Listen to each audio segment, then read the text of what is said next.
Rapaziada, a Espanha amassou a Argentina, neutralizou o Messi, neutralizou a Argentina e é a nova campeã do mundo. A Espanha conquista seu segundo título. O primeiro foi lá em 2010. E antes de falar sobre essa partida, vamos falar primeiro sobre esse confronto. Yamal contra o Messi, é um confronto que todo mundo queria ver, estava todo mundo falando. Como é que os dois chegaram para esse jogo? O Messi chegou com 8 gols, vice-artilheiro da Copa, o Mbappé com 10, sendo artilheiro da Copa, vice-artilheiro da história das Copas do Mundo, ou seja, o Messi entrou para esse jogo com a chance de se tornar novamente o maior artilheiro da história das Copas. Ele que tem 21 gols na história das Copas, e Mbappé com 22. Mbappé ultrapassou ele no jogo contra a Inglaterra, que o Mbappé fez 2 gols.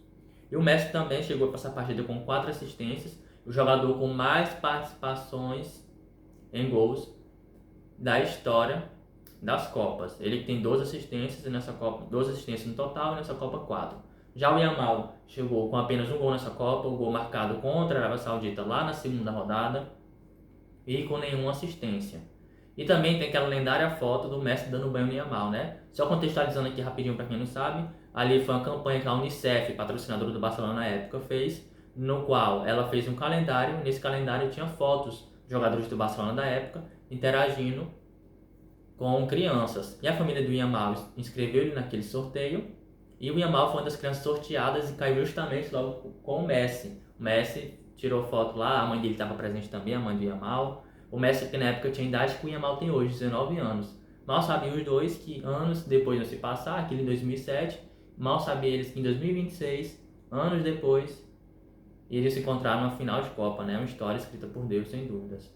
Agora vamos falar sobre a escalação das duas equipes. A Espanha veio sem nenhuma novidade. O Unai Simón no gol, Cucurella e Pedro Porro os laterais, os melhores laterais da Copa. Esse quarteto defensivo aqui, o melhor quarteto defensivo da Copa. A Espanha chegou com apenas um gol sofrido.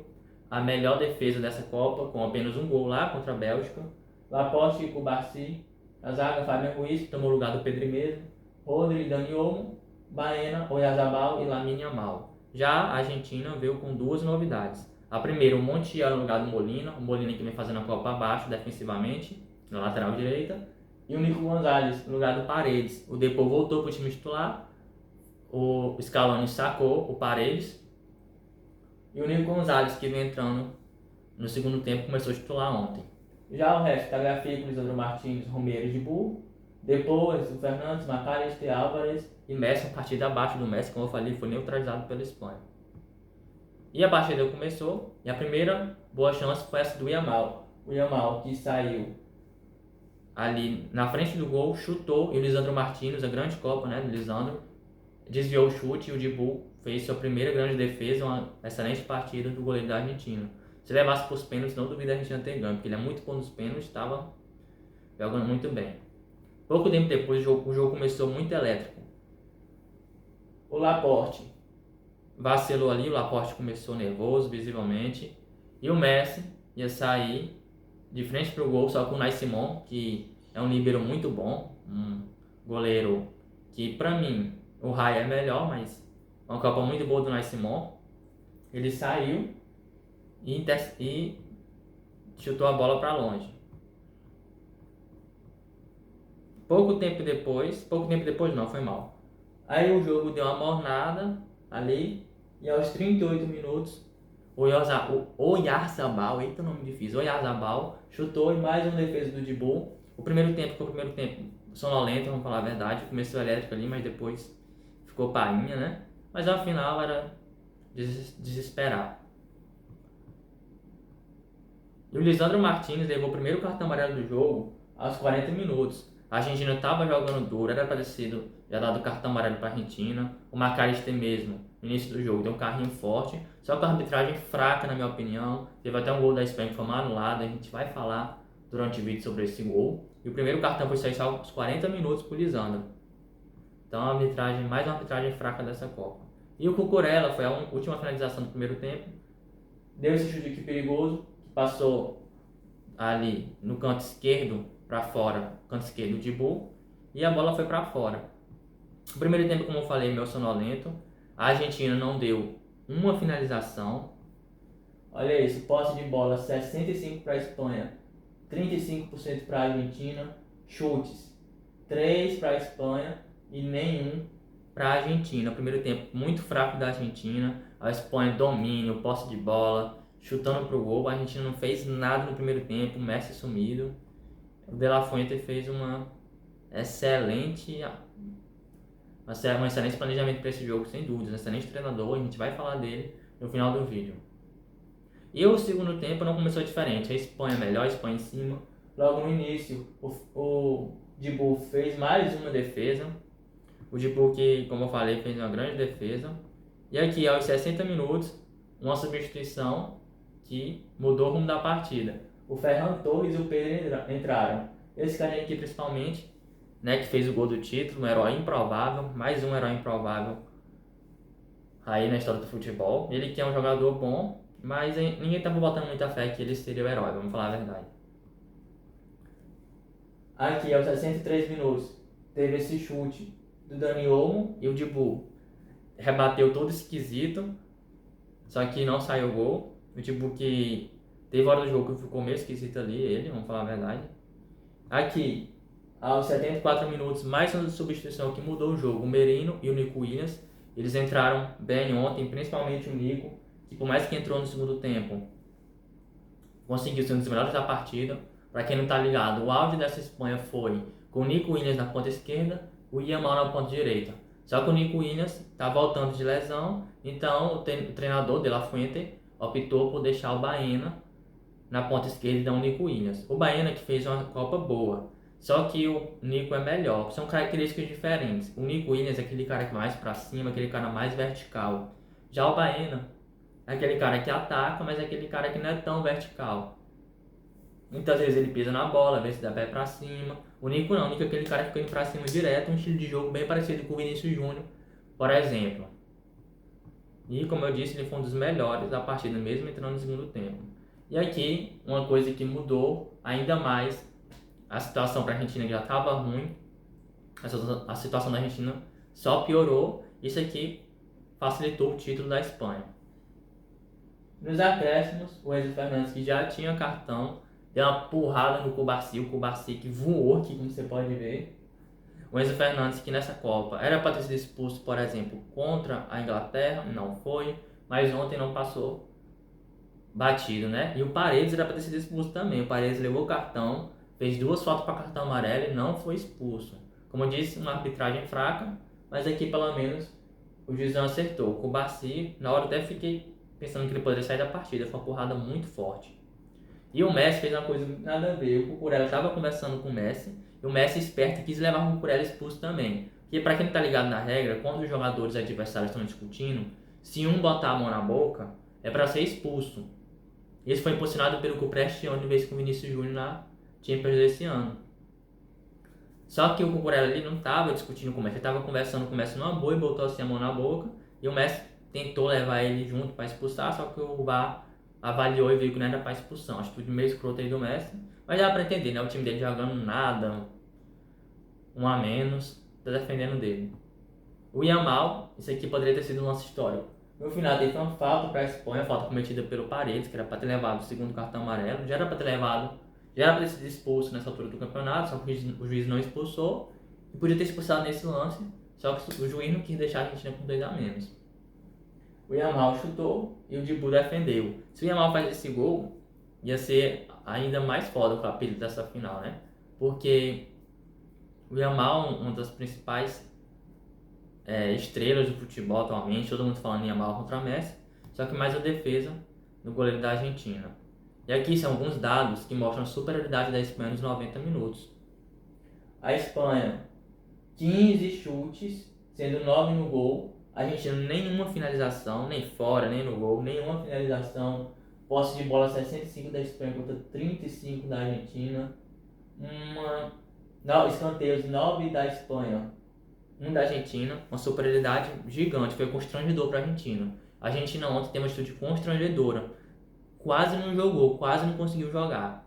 Eu esperava muito mais dessa Argentina. Vamos falar a verdade, se não fosse os favorecimentos de arbitragem, Cabo Verde, Egito, Suíça, Inglaterra, poderia ser que tivesse nessa final. A Argentina fez teve muita raça e tudo mais, mas também teve os favorecimentos. Eu nunca imaginei que a Argentina chegar na final da Copa do Mundo e me dar uma finalização no gol dos 90 minutos. E aqui é uma coisa que deixa mais ainda vergonhoso para a Argentina. A Argentina estabeleceu uma marca histórica na história das Copas do Mundo. A seleção da Argentina tornou a primeira equipe a terminar os 90 minutos do tempo regulamentar de uma final sem dar um chute em direção ao gol. Esses dados são registrados desde 1966, né? E a Argentina foi a primeira seleção que terminou os 90 minutos sem dar um chute no gol, nem finalização conseguiu dar, quem tirar no gol. Algo que realmente foi vergonhoso. E a prorrogação começou, a Espanha continuou melhor na partida, e o Merino quase que faz o gol. O Merino, que foi um cara que durante essa Copa, em 2 oportunidades, saiu do banco e fez o gol contra Portugal e contra a Bélgica. Então muitas pessoas estavam até falando que poderia ser o herói dessa partida, só que foi outro cara que saiu do banco, o Ferran Torres. O Ferran Torres fez o gol do título da Espanha. Antes a Espanha já tinha feito um gol, só que o juiz alegou um pisão do Merino no Lisandro Martínez, não foi falta ali. O Nico Williams fez o gol, só que o juiz anulou. O VAR viu uma falta que não existiu, um pisão normal de jogo do Merino no Lisandro. O juiz anulou o gol. Isso no primeiro tempo da prorrogação. E no segundo tempo da prorrogação, tivemos aí o gol do Ferran, né, que saiu do banco, fez o gol do título, uma assistência do Nico Williams, como eu falei, ele foi um dos destaques da partida, fez o gol que foi anulado e deu assistência. E aqui o Ferran fez outro gol, o Ferran fez 2 gols, só que foi anulado, e como você pode ver, ele estava com o ombro à frente, então era para ter sido 2, 3-0 para a Espanha. A Espanha aqui conseguiu ganhar o título, o jogo acabou. A Espanha, merecidamente, bicampeã da Copa do Mundo. O primeiro título foi lá em 2010. Para quem não tá ligado, a Espanha ganhou na prorrogação também em 2010. O Iniesta fez o gol do título no segundo tempo da prorrogação, salvo engano. E agora o Ferran Torres foi o herói também na prorrogação. A Espanha que mata o torcedor do coração em final, né? Só ganha em prorrogação em final de Copa. E alguns dados que só aumentam mais ainda o domínio da Espanha no jogo. Chutes: 20 da Espanha contra 3 da Argentina. 11 chutes ao gol da Espanha contra nenhum da Argentina. Posse de bola: olha a posse de bola, 68% da Espanha, 32% da Argentina. Só confirma o que eu falei, que é a massa de bola, né? E a gente teve aqui a revelação da competição, foi com o Barça, eu concordo. O melhor goleiro, Unai Simon, e o melhor jogador, que foi o Rodri, para mim foi o Messi, o melhor jogador dessa Copa. Para mim o Messi foi injustiçado nessa. Lá em 2014, o Messi ganhou o prêmio justamente de melhor da Copa. Copa do Mundo passado, eu concordo, se fosse ele ou o Mbappé, qualquer um dos dois estava justo. Só que nessa Copa aqui, vamos ser sinceros, era para o Messi ter ganho.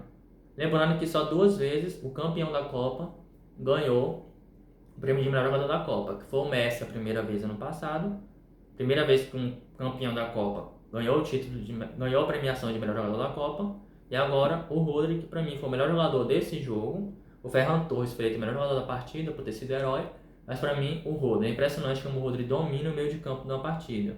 Ele que é um melhor volante do mundo hoje, ele dominou ali o meio de campo, é um jogador que controla ali o tempo, né, como estamos falando. E ele é um dos favoritos para pegar essa bola de ouro. Para mim, quem tinha que ganhar a bola de ouro é o Kane ou Yamal, gosto pessoal meu, Kane ou Yamal. Só que pode ser que o Rodri ganhe. O Kane não fez uma Copa do Mundo tão boa como se esperava, deu uma sumida nos 2 jogos mais importantes da Inglaterra, que foi contra a Noruega e contra a Argentina, e ali ele pode ter perdido a bola de ouro. Eu não concordo que o outro tem que ganhar, mas pode ser que ele ganhe. A gente também tem que falar desse cara aqui, o treinador, o De La Fuente. Olha, não é de hoje que ele ganha título com a seleção espanhola, não. Em 2019, nossa, aqui da frente, em 2015 ele conquista o Campeonato Europeu Sub-19, 2019 o Sub-21 Europeu, 2023 a Liga das Nações, 2024 a Eurocopa e em 2026 a Copa do Mundo. É um treinador que não é tão falado, mas tem que ser mais falado. Ele que faz um trabalho muito foda na seleção da Espanha, sem dúvida nenhuma, um grande treinador que vem lá da base. Uma curiosidade é que o Scaloni, quando estava fazendo o curso de treinador, treinador da Argentina, teve aulas com o De La Fuente, né? Então, uma final ali, mais uma curiosidade, né? Entre aluno e professor, digamos assim. E uma coisa interessante é que foi a segunda vez que a Argentina chegou em duas finais seguidas de Copa. Em 1986, ganhou da Alemanha Ocidental, e em 1990, perdeu da Alemanha Ocidental. Então, mais uma vez, a história se repete. A Argentina ganha uma e na segunda acaba perdendo. E é isso, um placar que ficou até barato. A Espanha, se não fosse o gol anulado, poderia ter ganhado de 2-0. Se tivesse aproveitado mais as chances de gol, poderia ter ganhado já no tempo normal. O placar que foi até injusto, só 1-0. Quem viu o jogo sabe o que eu tô falando. E é isso. Não esquece aí de curtir, se você gostou. Fala aí o que você achou dessa final nos comentários.